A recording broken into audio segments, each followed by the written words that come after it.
우리 한번 따라 보겠습니다. 엎드려 감사하니 그에게 이르시되. 우리가 지금 살아가고 있는 세상은 완전하지 않기에 끊임없이 문제가 생기게 되어 있습니다. 쉽게 생각해서 저와 여러분의 가정은 완전합니까? 아버지가 문제, 엄마가 문제, 자녀들이 문제, 다 문제투성이는 아닙니까? 여러분의 직장과 사업은 완전하십니까? 교회가 완전합니까? 만약 교회가 완전한 곳이라면 예수님의 재림이 필요 없겠지요. 학교, 병원, 정부 어디에도 완전한 곳은 없습니다. 그래서 다 문제가 있다는 것입니다. 그렇기에 우리가 인생에서 늘 고민하는 것은 바로 이 많은 문제들, 끊어지지 않는 문제들을 어떻게 풀어야 하는가 하는 것입니다.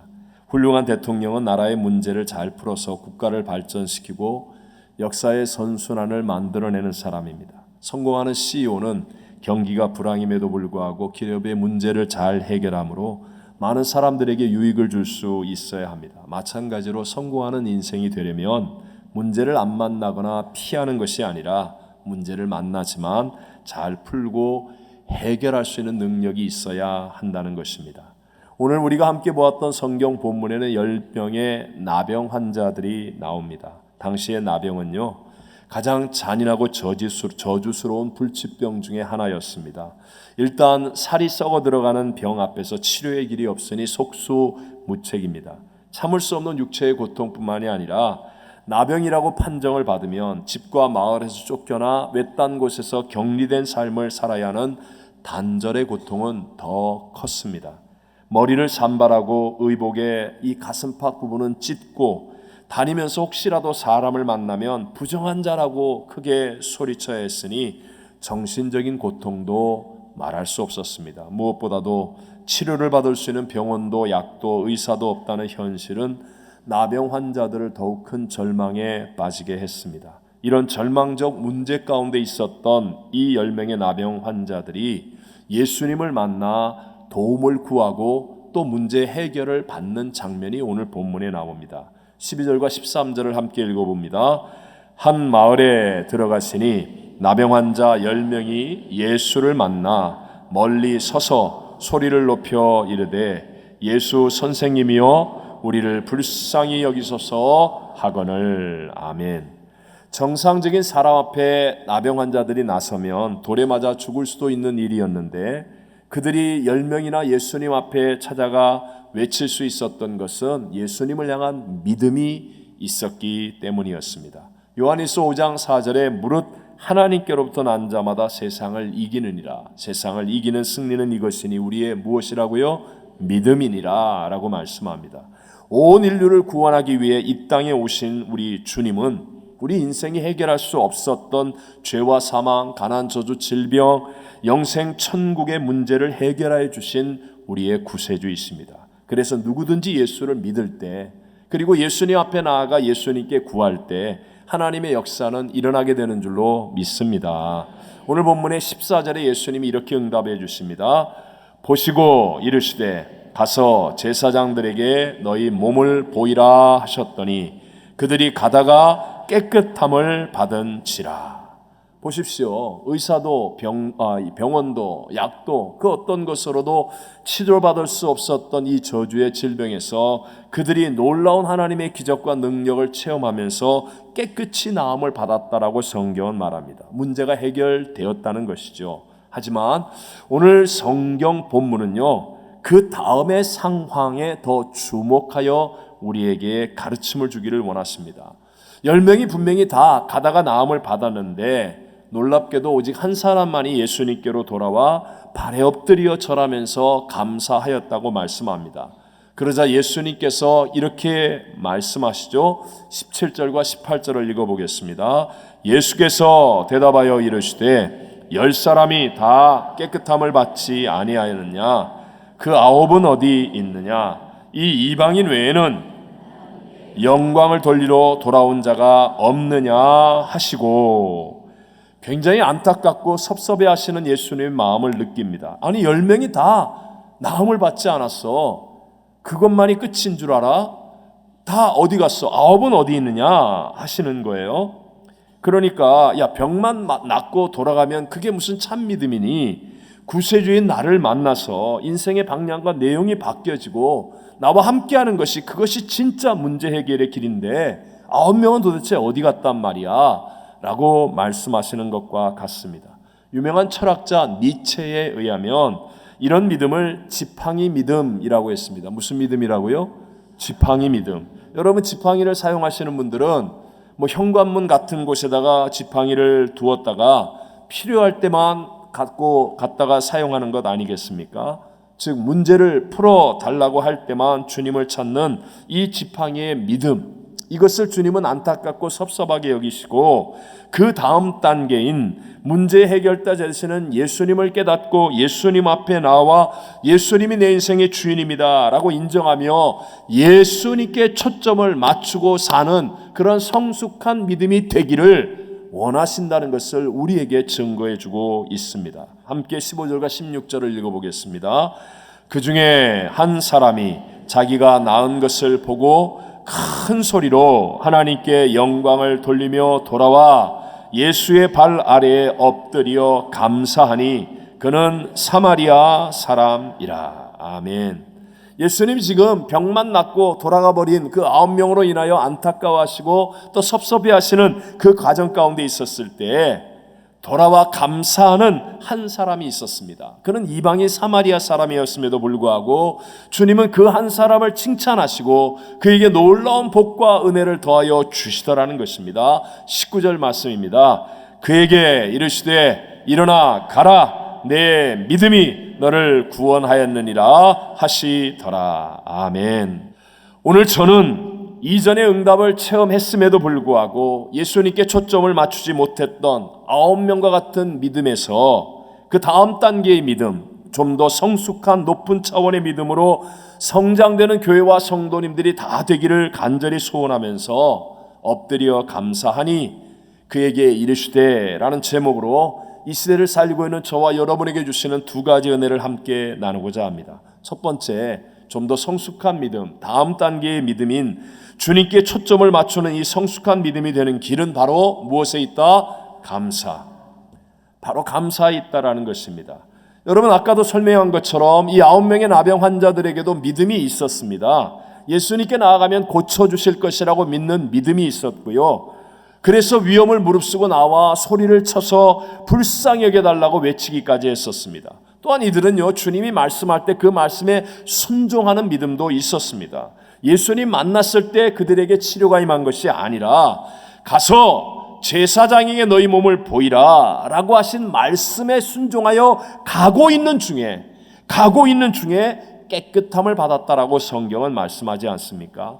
그렇다면 이제 저와 여러분은요, 한두 번의 문제 해결의 믿음에만 머물러 있는 것이 아니라 지팡이 믿음 같은 그런 믿음에 머물러 있는 것이 아니라 우리 주님이 칭찬하시고 더 큰 복을 허락하신 예수님을 주인처럼 여기고 예수님께 초점을 맞출 수 있는, 그래서 감격과 기쁨이 끊어지지 않는 그런 성숙한 믿음의 자리까지 가게 되시기를 바랍니다. 그 길은 이 한 명 사마리아인처럼 먼저 예수님께 나와 감사하는 믿음. 뭐 하는 믿음이요? 감사하는 믿음. 예수님께 엎드려 그 발 앞에 엎드려 감사하는 믿음이 되는 것입니다.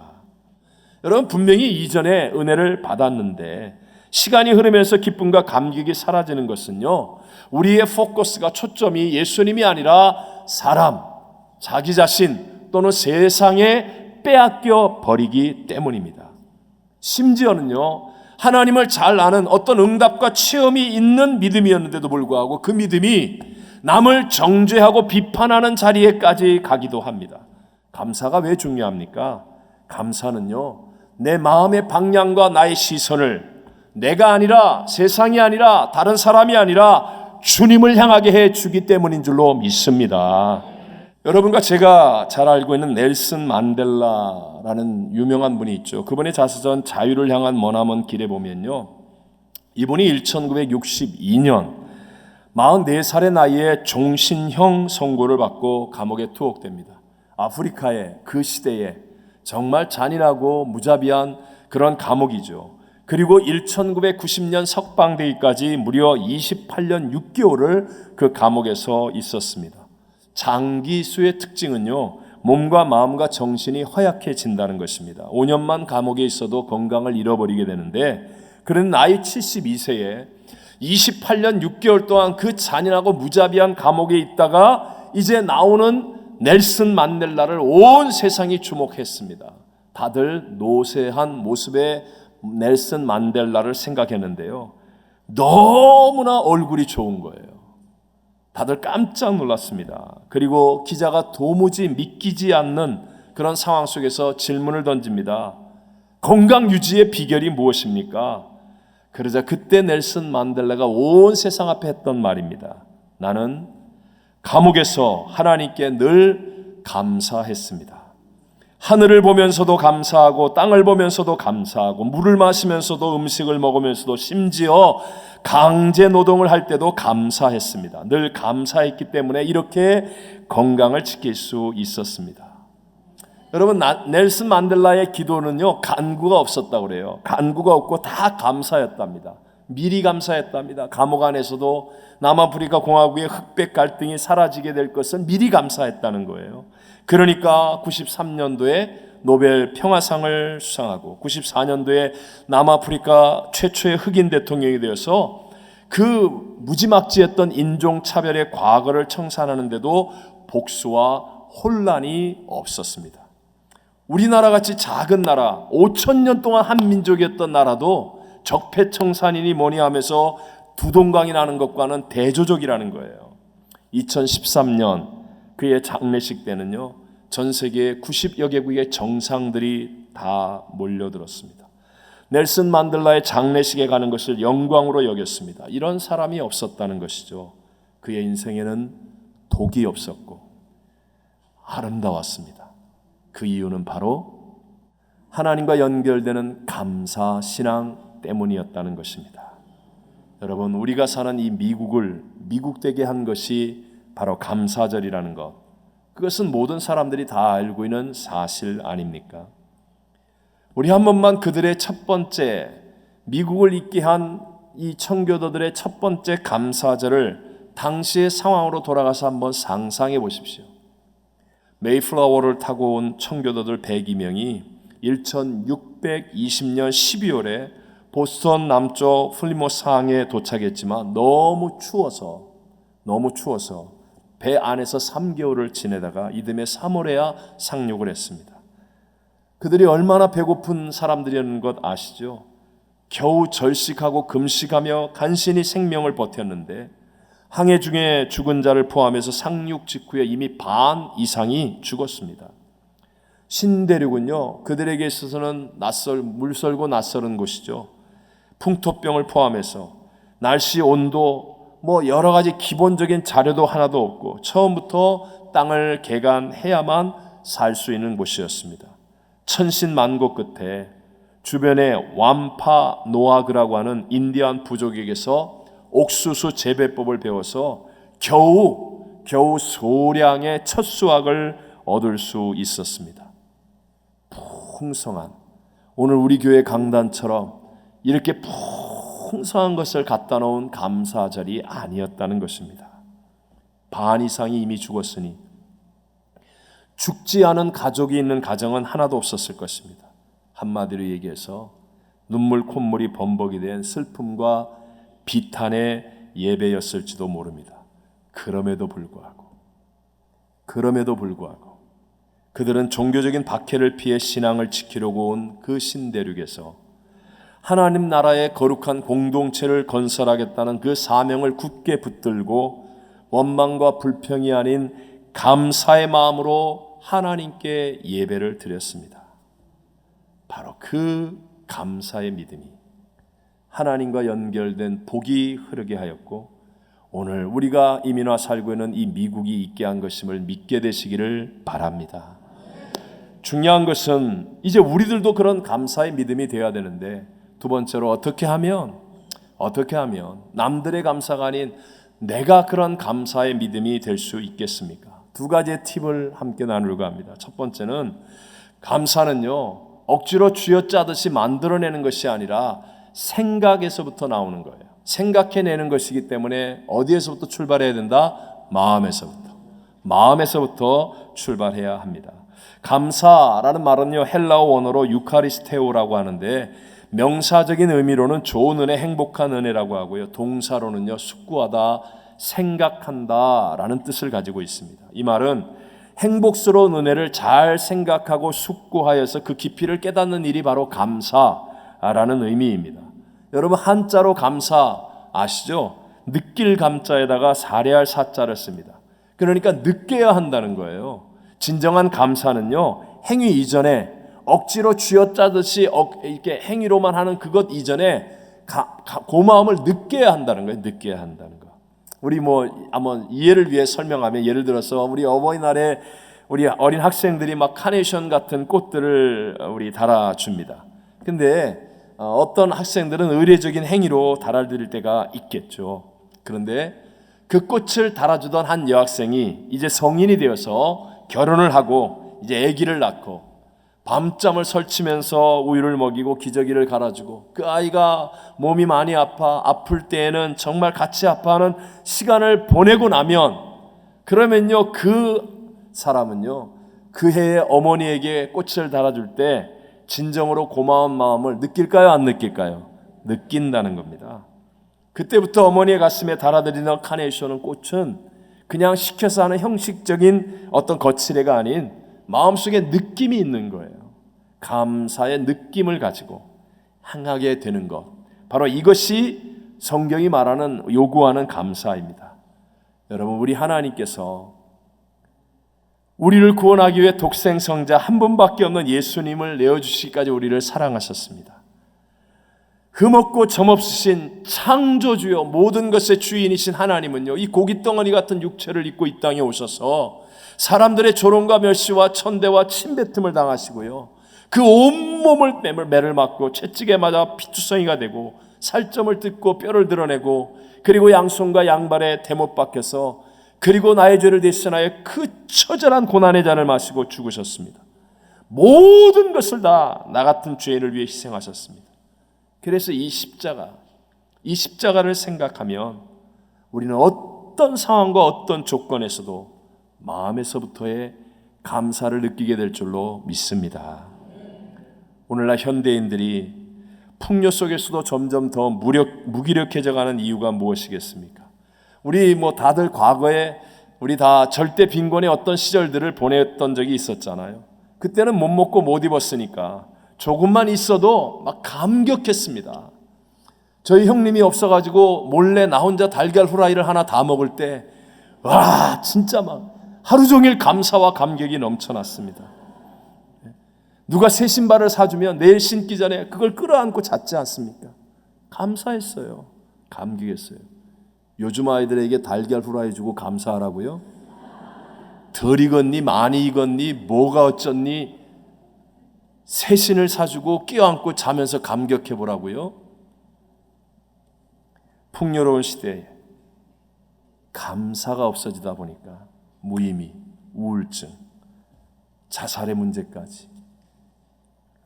캘리포니아 주립대학 로버트 에몬스 교수는요, 10년간의 연구를 통해 감사하는 것으로 건강하고 행복한 삶을 살 수 있다는 사실을 증명했습니다. 매일 감사한 일을 5가지씩 쓰게 한 그룹과 그렇지 않은 다른 그룹과 비교를 했는데요, 10년 동안을 보니까 매일 감사의 제목을 5가지씩 쓴 그룹이 훨씬 더 건강하고 긍정적이고 우울증과 스트레스의 모든 수준이 다 낮더라는 것입니다. 여러분, 우리가 감사하며 살아야 되는데요, 그 감사하며 살 수 있는 길이 십자가밖에 없음을 믿으시기 바랍니다. 이제는 그 십자가를 깨닫지 못하면 아무리 좋은 것을 갖다 줘도 감사하지 못하고요, 우리 자녀들에게 부모가 그렇게 희생해서 내 것 다 주었는데도 감사하지 못하고요, 무엇을 해도 감사하지 못합니다. 그러나 십자가를 만나면 그 십자가의 은혜와 그 십자가의 사랑 앞에 나 같은 죄인이 구원받은 그 은혜 앞에서 우리는 감사를 회복할 수 있다는 거예요. 성령으로 충만하면 승리하는 이유도 바로 이것입니다. 요한복음 14장 26절을 같이 읽어볼까요? 보혜사 곧 아버지께서 내 이름으로 보내실 성령, 그가 너희에게 모든 것을 가르치고 내가 너희에게 말한 모든 것을 생각나게 하리라. 아멘. 우리의 자녀들이 성령으로 충만하면요, 예수님의 십자가를 깨닫게 된다는 거예요. 성령 하나님이 진리의 영으로 저들에게 십자가에서 이루신 예수의 사역을 알게 하시고 예수의 진리를 깨닫게 하셔서 그 십자가 앞에 감사와 감격을 회복하는 삶으로 이끌어 주시게 되는 줄로 믿습니다. 두 번째, 감사는요, 적극적인 행함으로 표현해야 하는 것입니다. 여러분, 이 한 명의 사마리아 사람, 이방인이지 않습니까? 그런데도 불구하고 그는 적극적으로 주님께 나와서 그 발 앞에 엎드리며 감사를 표현했습니다. 한번 생각해 보십시오. 나병이라고 하는 그런 고난 가운데 있으면 사람들은 하나가 되어집니다. 왜요? 고난 속에서 껍질이 없어지고 울타리가 없어지고 그냥 다 하나가 되는 거예요. 그랬을 때 9명의 다수를 따라가는 게 쉽겠습니까? 자기 혼자 돌아서서 예수님께 나오는 것이 쉽겠습니까? 당연히 다수를 따라가는 게 쉽죠. 또 9명의 다른 나병 환자들도 예수님을 하나님이라고 믿었고 말씀을 순종하는 기적도 체험하지 않았습니까? 그런데도 불구하고 이 9명의 다른 나병 환자들은 감사하지 않았습니다. 왜냐하면 사람들의 본성이 감사하지 않는 것이기 때문이에요. 사람들의 본성이 감사하지 않습니다. 로마서 1장 22절을 함께 읽어볼까요? 하나님을 알되 하나님을 영화롭게도 아니하며 감사하지도 아니하고 오히려 그 생각이 허망하여지며 미련한 마음이 어두워졌나니. 아멘. 여러분, 하나님을 아는데도 감사해요, 안 해요? 안 합니다. 감사가 좋은 거 아는데도 감사할까요, 안 할까요? 안 합니다.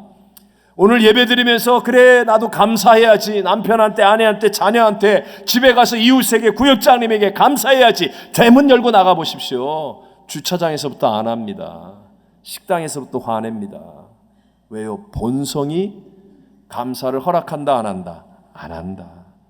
그래서 적극적이라는 게 왜 중요합니까? 이 본성을 이길 만한 적극적인 행함으로 내가 감사를 그래야만 진짜 감사가 되고, 그럴 때 이 사마리아 사람처럼 하나님의 복을 받는 더 성숙한 믿음의 자리에 가게 될 줄로 믿습니다. 기억하십시오. 감사는 다 알고 있지만 머뭇거리는 사람은 감사 못합니다. 감사는 타이밍이 있습니다. 항상 이렇게 얘기합니다. 그때 감사할 걸. 그때 감사할 걸. 평생 동안 그렇게 삽니다. 그때 감사할 걸. 그래서 그 수준을 못 벗어납니다.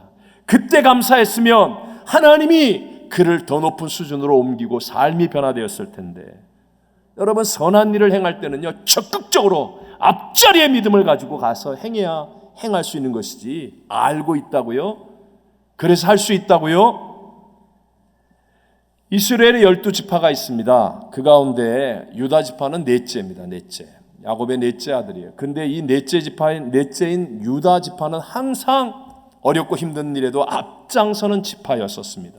사사기 1장에도 사무엘하 2장에도 전쟁을 할 때마다, 힘들 때마다 항상 앞장섭니다. 언제나 선봉에 섰습니다. 그러니까 넷째가 나중에 장자가 되고 예수님이 바로 이 유다 지파의 혈통으로 이 땅에 오시게 되더라는 것입니다. 록펠러가 크리스찬 부자가 될 수 있었던 어머니의 10가지 유언이 있습니다. 어머니가 록펠러에게 어렸을 때부터 10가지를 가르치고 유언으로 남겼어요. 그 첫 번째가 하나님을 친아버지로 섬겨라. 두 번째가 목사님을 하나님 다음으로 섬겨라. 세 번째가 오른쪽 주머니에는 항상 11조를 준비하라. 네 번째가 누구도 원수를 만들지 말라. 다섯 번째, 예배를 드릴 때는 항상 앞자리야. 여기 보니까 록펠러의 이게 여기 딱 있잖아요. 여섯 번째, 아침에 가장 먼저 하나님의 말씀을 읽고 기도드려라. 일곱 번째, 아침에는 항상 그날의 목표를 세워라. 여덟 번째, 잠들기 전에는 반드시 하루를 반성하고 기도해라. 아홉 번째, 남을 도울 수 있을 때 힘껏 도와라. 열 번째, 주일 예배는 반드시 본교회에서 드려라. 앞자리의 믿음입니다. 먼저 하는 믿음입니다. 적극적인 사람이 결국 하나님의 복을 받게 되어 있습니다. 영국 최초의 여성 보수당 당수였고 또 영국 병이라고 하죠. 영국 병을 극복했던 마가렛 대처 수상. 그는요 항상 앞자리에 앉으라고 말했습니다. 어렸을 때 버스를 타도 중간에 빈자리가 있어서 중간에 가서 앉으려고 그러면 아버지에게 야단을 맞았대요. 그러면서 아버지가 그 마가렛 대처를 어렸을 때부터 항상 이렇게 가르쳤답니다. 모든 자리의 앞자리는 퍼스트 클래스다. 맞아요? 틀려요? 똑같은 비행기인데 여러분 좋은 자리는 어디 뒷자리에 좋은 자리 있어요? 다 퍼스트 클래스는요 앞자리예요. 똑같은 공연장인데 비싸고 좋은 자리는 다 어디예요? 앞자리다. 항상 좋은 자리, 은혜 받는 자리는 앞자리다. 그러니까 뒤에 가지 말라는 거예요. 물론 상징적인 가르침이었지만 여러분 죄 짓는 일, 부정적인 일에 제발 앞자리에 쓰지 말고 좀 감사하는 일, 기도하는 일, 선을 행하는 일, 그런 일에는요 머뭇거리지 말고 앞장서는 믿음, 앞자리에 가는 믿음이 되시기를 바랍니다. 범사에 감사하라. 이는 그리스도 예수 안에서 너희를 향한 하나님의 뜻이니라. 하나님이 말씀하셨잖아요. 오늘 터키를 먹을 때도 감사합니다. 좀 적극적으로 하세요. 그거 못하고 집에 가면서 아유 그때 할 걸. 평생 그렇게 해서 억울한 인생이 되지 마시고요. 항상 앞자리의 믿음을 가지고 적극적으로 선을 행하는 것을 훈련하는 게 교회입니다. 지금 눈물을 흘리며 씨를 뿌리면 반드시 그날 실수가 없인 하나님으로부터 기쁨으로 단을 거두게 됨을 믿게 되시기를 바랍니다. 아무리 소리를 크게 질렀어도요 구경꾼은 영광의 트로피를 들지 못하고 눈물과 땀을 흘린 선수만이 트로피를 드는 것처럼 내가 눈물을 흘리며 적극적으로 심어야 선을 행해야 그래야 반드시 실수가 없인 하나님으로부터의 그 영광의 감격과 기쁨을 누리는 그 자리에 있게 될 줄로 믿습니다. 우리가 사는 이 세상에서 문제를 피하며 살 수는 없습니다. 또 내 힘 또는 세상의 힘으로 문제를 해결하지도 못합니다. 문제를 상대하면 백전백패합니다. 하나님은 우리의 문제를 해결해 주시기 위해 우리에게 구세주 예수 그리스도, 문제의 유일한 해답인 예수님을 보내어 주셨습니다. 자신이나 세상에 초점을 맞추면 나도 모르게 교만이나 열등감, 불만족, 억울함, 부정적인 생각으로 패배하지만 그러나 주님께 문제의 해답이 되신 우리의 구세주 주님께 초점을 맞추면 어떤 문제가 다가와도 문제를 상대하지 않고 주님께 초점을 맞추면 백전백승합니다. 우리의 믿음을 주님께 초점 맞추게 해주는 것이 뭐라고요? 감사입니다. 감사는 억지로 쥐어짜듯이 만들어내는 것이 아니고요. 십자가를 생각하는 마음에서부터 출발합니다. 그리고 감사는 본성을 이겨내야 되기 때문에 적극적인 행함으로 앞자리의 믿음, 앞장서는 믿음으로 표현할 때만 가능한 것이 감사입니다. 우리 모두 감사가 남의 이야기가 아닌 나의 믿음의 확실한 증거가 되시기를 우리 주님 이름으로 축원합니다.